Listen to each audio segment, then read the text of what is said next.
Dr. Mahadevan, practicing medical practitioner. Day before yesterday, I attended Mr. Abdul Rahim Green's lecture. There was a question posed to him by a medical student. She asked about paradise. Those who practice Islam go to paradise and the rest of the people go to hell. Is it the answer given by Mr. Abdul Rahim Green was not convincing. Can you please explain? Thank you. Brother, the question somebody asked Brother Abdul Rahim Green that those who practice Islam will go to paradise, those who don't practice Islam will go to hell. The answer wasn't convincing. I wasn't there.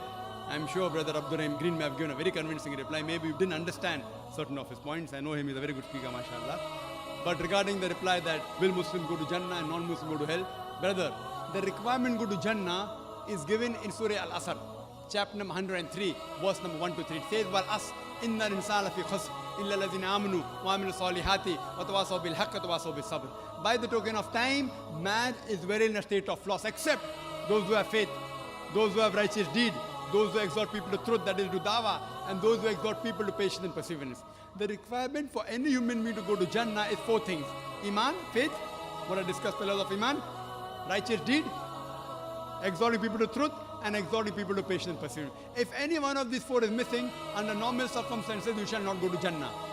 Only by calling yourself Abdullah, Mohammed, Sultan, Zakir will not take you to Jannah. Just by saying I am a Muslim, you will not go to Jannah. I said in my talk, Allah says in Surah Ankabut, chapter 29, verse number 2, just by saying you believe, just by saying I am a Mu'min, I am a Muslim, do you think you will go to Jannah?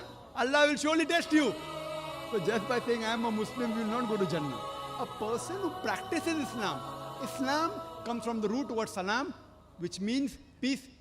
It also means submitting a will to God. A person who submits his will to God is called a Muslim. So a person who follows the religion or submitting his will to Almighty God is a Muslim. So anyone who submits his will to Almighty God, whatever his name may be, he will go to Jannah. So criteria to go to Jannah is having Iman. In all the pillars I mentioned, Almighty God is there. You have messengers about the hereafter, about his books, etc. Doing righteous deed and submitting a will to Almighty God. If you submit your will to Almighty God, in Arabic it is called as religion of Islam. But it doesn't mean that if you live in Pakistan or live in Saudi Arabia, you go to Jannah. No. All the people in Saudi Arabia, all in Pakistan, Allah alone knows whether they go to Jannah or not. The person who go to paradise, brother, is one who obeys the commandment of Almighty God. The person who obeys the commandment of Almighty God, and I discussed many in my talk, if you obey these commandments of Almighty God, just by name, calling yourself Muslim or Muhammad or Abdullah, that will not take you to Jannah. It is not compulsory to change your name.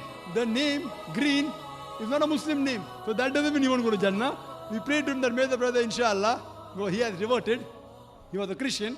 So the name will not take you to Jannah, your deeds will take you.